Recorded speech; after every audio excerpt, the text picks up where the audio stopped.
السلام علیکم dear viewers, آپ کے فیورٹ انفارمیٹو چینل نیم سینٹر سے میں ہوں پروفیسر شبیر احمد۔ ہمارا آج کا ٹاپک ہے ملالہ۔ اگر آپ کا نام ملالہ ہے یا اللہ تعالیٰ نے آپ کو خوبصورت بیٹی سے نوازا ہے اور آپ اس کا نام ملالہ رکھنا چاہتے ہیں تو اس ویڈیو کو مکمل دیکھیے گا، کیونکہ آج ہم ملالہ نام کے ساتھ جڑی ہوئی کچھ بنیادی معلومات لے کر آپ کی خدمت میں حاضر ہوئے ہیں۔ تو چلیے بڑھتے ہیں اپنے آج کے ٹاپک ملالہ کی جانب۔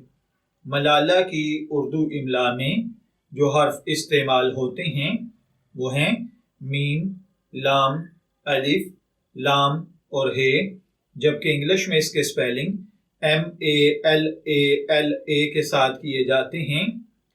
جنسی طور پر یہ نام لڑکیوں کے لیے مخصوص سمجھا جاتا ہے۔ مذہباً یہ ایک مسلم نیم ہے۔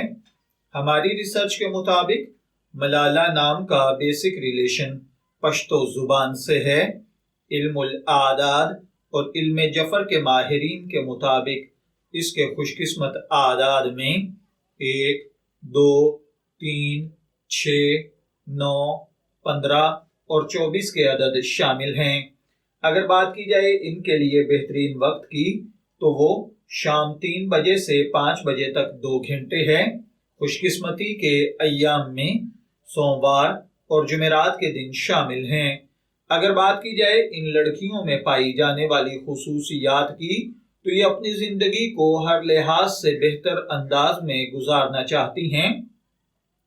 ان کو صرف اپنی زندگی سے مطلب ہوتا ہے۔ ان کے لیے خوش قسمتی کی دھاتوں میں تانبا شامل ہے۔ خوش قسمتی کے رنگوں میں پیلا، سفید اور ہلکا سبز کلر شامل ہیں۔ خوش قسمتی کے پتھروں میں ہیرا شامل ہے۔ علم الاعداد اور علم جفر کے ماہرین کے مطابق یہ چیزیں آپ کی پرسنالٹی کو بہت زیادہ ایفیکٹ کرتی ہیں، جبکہ اسلامی نقطۂ نظر سے ان چیزوں میں ایسی کوئی خاصیت نہیں پائی جاتی۔ تو چلیے بڑھتے ہیں اپنے آج کے ٹاپک ملالہ نام کے مطلب کی جانب۔ تو ملالہ کا مطلب ہوتا ہے ہمت والی، جرت والی، حوصلہ مند خاتون۔ اگر آپ کا نام ملالہ ہے، میں دعا گو ہوں کہ اللہ تعالیٰ آپ کو نیک، تندرست، صحت مند، عافیت والی زندگی سے نوازے۔ اور اگر آپ اپنی بیٹی کا نام ملالہ رکھنا چاہتے ہیں تو میں دعا گو ہوں کہ اللہ تعالیٰ اسے نیک، صالح اور فرما بردار بنائے۔ نیم انفو سے شبیر احمد کو اجازت دیجیے، پھر حاضر ہوں گے کسی نئے ٹاپک کے ساتھ۔ تب تک کے لیے اللہ حافظ۔